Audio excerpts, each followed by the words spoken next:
یہ وہ آگ ہے جو انکار کرنے والوں کو جلا کر بھسم کر دیتی ہے اور اپنے ماننے والوں کو نئی شکتی دے کر خود انہیں بھی امر بنا دیتی ہے۔ ہم نے آکاش کی جوالا کو اس قدر پوجا ہے کہ اب ہم خود بھی جوالا مکھی آتش فشاں بن گئے ہیں۔ اب ہمیں کوئی آگ نہیں جلا سکتی، اب ہم ہی نرگ ہیں اور ہم ہی سورگ۔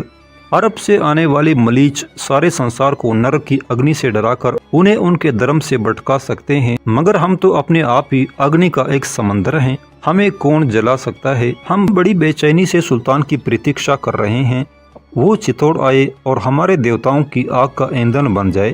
دہلی کے شاسک کو نہیں معلوم کہ ہمارے گیان کی اگنی کتنی بھوکی ہے۔ جب تک اسے ملیچوں کے شریر کا بھوجن نہیں ملے گا، یہ اس سمے تک بھڑکتی ہی رہے گی۔ آفریدی آج پہلی بار رام دیو کے منتر کی زبان سمجھ سکا تھا۔ کچھ دیر بعد رام دیو کی آواز دوبارہ گونجنے لگی۔ اب کی بار وہ اسی نامانوس زبان میں منتر پڑھ رہا تھا۔ آفریدی چند لمحوں تک حیران و پریشان رہا، پھر اس پر یہ راز فاش ہو گیا کہ رام دیو نے جان بوجھ کر آسان زبان استعمال کی تھی۔ وہ کوئی منتر نہیں تھا بلکہ ایک دھمکی تھی جسے رام دیو آفریدی کو منتقل کرنا چاہتا تھا۔ رام دیو کی یہ حکمت عملی بھی اسی منصوبے کا ایک حصہ تھی کہ علی عامر آفریدی راجپوتوں کی سیاسی قوت اور جادوگروں کی ساحرانہ طاقت سے متاثر ہو کر اپنے سلطان کو چتوڑ کی طرف آنے سے باز رکھے اور واضح الفاظ میں علاؤدین خلجی کو بتا دے کہ وہ ادھر کا رخ نہ کرے۔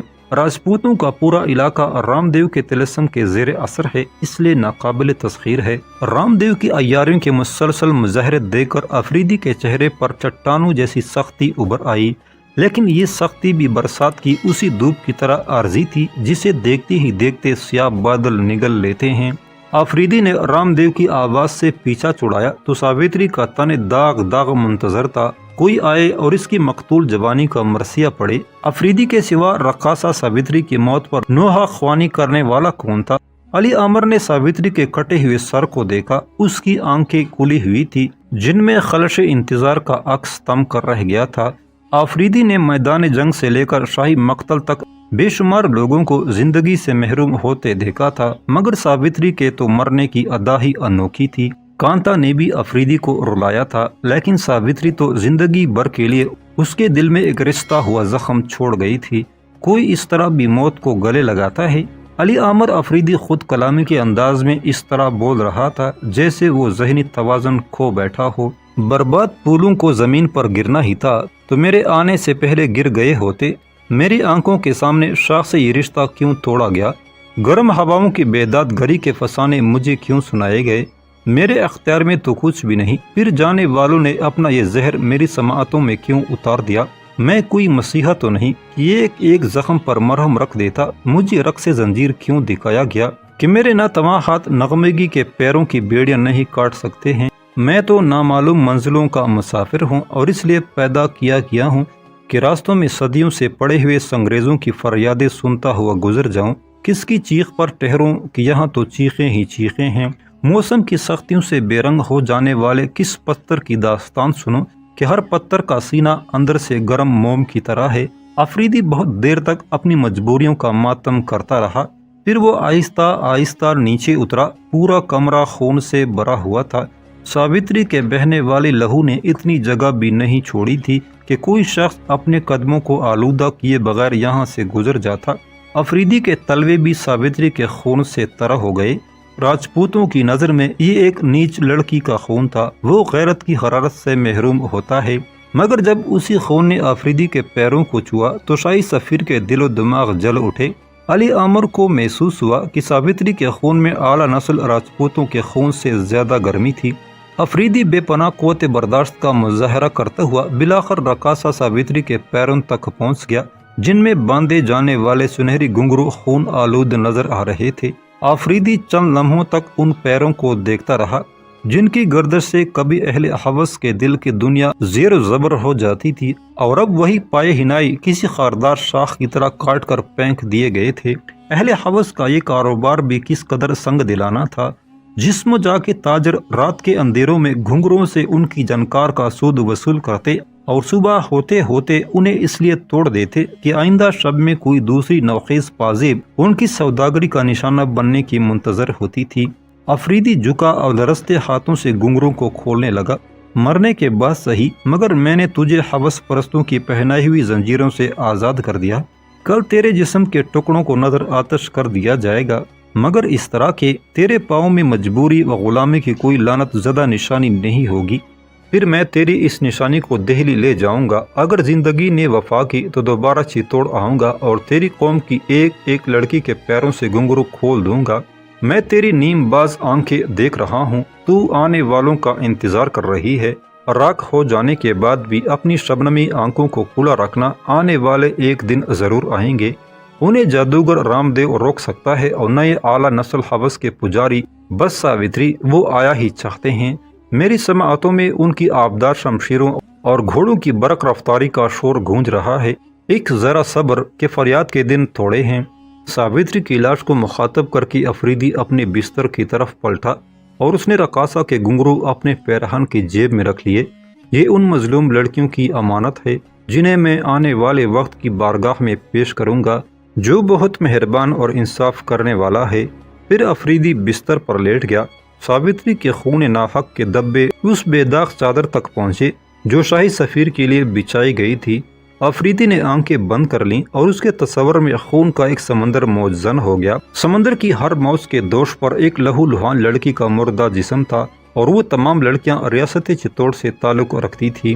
اپنی زندگی میں پہلی بار افریدی کو محسوس ہوا کہ وہ راج محل کے کمرے کے بجائے کسی مقتل میں لیٹا ہے اور اس کا ریشمی بستر پتھر کی ایک قبر بن گیا ہے۔ سونے والوں کو سولی پر بھی نیند آ جاتی ہے، مگر تمام رات افریدی کے پلک بھی نہ چپک سکی، یہاں تک کہ صبح ہو گئی۔ پھر افریدی اس وقت چونک اٹھا جب کمرے کا دروازہ کھلا اور چتوڑ میں بسنے والی نیچ قوم کے کچھ لوگ ساوتری کی لاش اٹھانے کے لیے اندر داخل ہوئے۔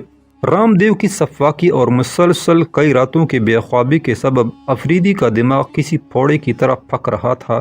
اس نے چاہا کہ وہ کمرے کی صفائی کرنے والوں پر اپنی تمام نفرتیں نازل کر دے، مگر یہ ایک کار بے سود تھا۔ وہ تو خود زمانے بھر کے ٹکرائے ہوئے ستم رسیدہ انسان تھے۔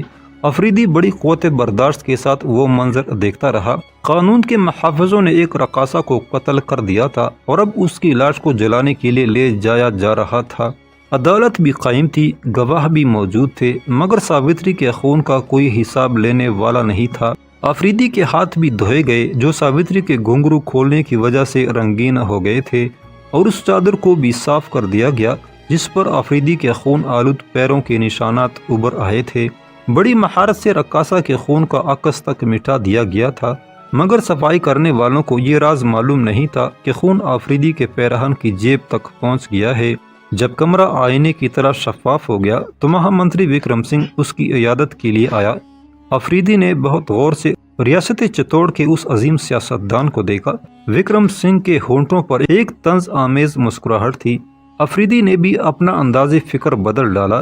اس سے پہلے کہ وکرم سنگھ اس کی مزاج پرسی کرتا، افریدی خود ہی بول اٹھا، مہا منتری کو یہ مسلسل فتوحات مبارک ہو۔ افریدی کے ہونٹوں پر بھی ایک زہر آلود تبسم رقصاں تھا۔ ابھی چتوڑ میں اور کتنی مظلوم لڑکیاں باقی ہیں جو شاہی سفیر کے ملاحظے کے لیے پیش کی جائیں گی۔ جب تک تمہیں اور تمہارے سلطان کو راجپوتوں کی لازوال قوت کا اندازہ نہیں ہو جاتا۔ وکرم سنگھ افریدی کے قریب ہی بیٹھتا ہوا بولا، طاقتور لوگ اپنی شمشیروں کا استعمال گلاب اور چنبیلی کی لچکتی ڈالیوں پر نہیں کرتے۔ افریدی نے وکرم سنگھ کا مذاق اڑاتے ہوئے کہا، فولاد صفت حریفوں کے جسم ہی بتا سکتے ہیں کہ اہل چتوڑ کی تلواریں زنگ آلود ہو گئی ہیں یا ابھی ان میں کچھ آب باقی ہے۔ وقت آنے دو، سر بلند راجپوت تمہیں یہ ثبوت بھی فراہم کر دیں گے۔ کمرے میں مہا منتری کا کہا بلند ہوا۔ وکرم سنگھ کی یہ روش انتہائی تحقیر آمیز تھی۔ نہیں مہا منتری، ایسا ہرگز نہیں ہوگا۔ افریدی وکرم سنگھ کے دعووں کو مسلسل جھٹلا رہا تھا۔ مجبور و بے کس عوام پر ناروا جبر و تشدد نے راجپوتوں کے وقار کو کھوکھلا کر دیا ہے۔ جھوٹے غرور کی دیمک آپ کی پوری تہذیب کو چاٹ چکی ہے۔ میری آنکھیں دیکھ رہی ہیں کہ کچھ بھی باقی نہیں بچا۔ افریدی کی تانا زنی میں نشتروں جیسی کاٹ تھی۔ وکرم سنگھ تڑپ اٹھا، افریدی تم اندھے ہو؟ کیا تمہیں اب تک مہاراج رام دیو کی ساحرانہ قوتوں کا اندازہ نہیں ہوا؟ میں نے رام دیو سے کہہ دیا تھا کہ چتوڑ کے حکمرانوں سے سیاسی مسائل کو جادوگروں کے حوالے کر کے اپنی زندگی کی سب سے بڑی حماقت کا ثبوت دیا ہے۔ میں آپ سے ایک بار پھر درخواست کروں گا کہ مجھے خوف و ہراس میں مبتلا کرنے کے بجائے رانی پدمنی کے حضور پیش کر دیا جائے۔ میری پیغام رسانی میں جس قدر تاخیر ہوتی جائے گی، مسائل اتنے ہی الجھتے چلے جائیں گے۔ ساعت انتظار زیادہ طویل ہو گئی تو پھر سلطان کے قہر و غضب کے آگے معذرت کی کوئی دیوار کڑی نہیں کی جا سکے گی۔ آفریدی نے نہایت سلجھے ہوئے انداز میں کہا، ہم نے تمہارے سلطان سے کسی سفارتی تعلق کی درخواست نہیں کی تھی اور نہ تم ہمارے بلائے ہوئے مہمان ہو۔ تم نے یہ سفر اپنی غرض سے اختیار کیا ہے، اس لیے تمہیں ہر حال میں رانی پدمنی کی خوشنودی کو پیش نظر رکھنا ہوگا۔ میں نے ان سے بات کی تھی لیکن ابھی وہ وقت دینے کے لیے تیار نہیں ہے۔ ویسے تمہارے زخم بھی مندمل نہیں ہوئے ہیں، انہیں بر تو جانے دو۔ وکرم سنگھ نے بڑی خوبصورتی سے اپنی بے نیازی کا مظاہرہ کیا تھا۔ میرے زخم برنے تک تو بڑا ہنگامہ برپا ہو جائے گا، میرے زخموں کی طرف نہ دیکھیں۔ سلطان کی اس بلند اقبال پیشانی کو تصور میں لانے کی کوشش کریں جس پر اب تک بے شمار شکنیں نمایاں ہو چکی ہوں گی۔ آفریدی، اپنی زبان کو احتیاط سے جنبش دو، تم کسی خراج گزار حکمران سے نہیں، ایک آزاد فرمان روا کے مہامنتری سے مخاطب ہو۔ مہامنتری، میں نے بہت احتیاط سے کام لیا، صبر کی آخری منزل سے بھی گزر کر دیکھ لیا، مگر آپ کے تیور سمجھ میں نہیں آتے۔ آفریدی کے لہجے سے جنجلاہٹ آشکار تھی۔ اب میں زیادہ انتظار نہیں کر سکتا، ہم بھی تمہیں کشمکش انتظار سے بچانا چاہتے ہیں۔ وکرم سنگھ دوبارہ سرد مزاج نظر آنے لگا تھا۔ اگر تم اپنے مقصد کی تکمیل چاہتے ہو تو میرے ایک سوال کا جواب دو، پھر تمہارا مسئلہ حل ہو جائے گا۔ پوچھئے، آفریدی نے بیزاری سے جواب دیا۔ تمہاری شمشیر سے ہلاک ہونے والے وہ مسلمان سپاہی چتوڑ کی سرحدوں تک کیوں آئے تھے؟ وکرم سنگھ نے پوچھا، اور آفریدی کے جواب دینے سے پہلے ہی اپنے سوال کو آگے بڑھا دیا۔ ہم اس راز سے واقف ہو چکے ہیں کہ مقتول سپاہی بھی سلطانی افواج سے تعلق رکھتے تھے، پھر یہ مصنوعی جنگ کیوں کی گئی اور تم زخمی ہو کر مشکوک حالت میں ہمارے سرحدی محافظوں تک کیوں پہنچے؟ مہامنتری، آپ اپنا اور میرا وقت برباد کر رہے ہیں۔ جب آفریدی نے گریز اختیار کیا تو وکرم سنگھ نے نئی چال چلی۔ آخر تم مہارانی پدمنی سے کیوں ملنا چاہتے ہو؟ مہامنتری، ہمیشہ یاد رکھو کہ شاہوں کے راز جاننے کی سزا بڑی دردناک ہوتی ہے۔ بہتر یہی ہے کہ تم بھی کچھ دن زندہ رہو اور مجھے بھی زندہ رہنے دو۔ کچھ دیر تک کمرے پر سناٹا طاری رہا، پھر وکرم سنگھ بہت ٹہر کر کہنے لگا، تم میرے کسی سوال کا بھی جواب نہ دے سکے، اس لیے تمہیں رانی پدمنی کی حضوری کا شرف حاصل نہیں ہو سکتا۔ یہ کہتے ہوئے وکرم سنگھ اٹھ کھڑا ہوا۔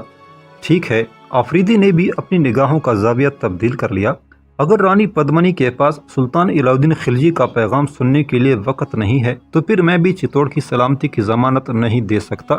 اگر آپ کا یہ خیال ہے کہ مدت انتظار ختم ہونے کے بعد دہلی سے کوئی دوسرا سفیر چتوڑ کی جانب آئے گا تو اپنے ان گمراہ کن خیالات سے فوراً پیچھا چھڑا لیجئے۔ سلطان کی نازک مزاجیاں ان باتوں کی عادی نہیں جو اپنی خواہشات کی تکمیل میں ایک لمحے کی تاخیر بھی برداشت نہیں کرتے۔ میں نے سلطان کی شاہی لغت میں انتظار کا لفظ نہیں دیکھا۔ یہ کہتے کہتے علی عامر آفریدی کو بھی محسوس ہونے لگا جیسے وہ خود علاء الدین خلجی کی زبان بول رہا ہو۔ وکرم سنگھ نے ناپسندیدہ نظروں سے آفریدی کی طرف دیکھا اور تیز قدموں سے باہر نکل گیا۔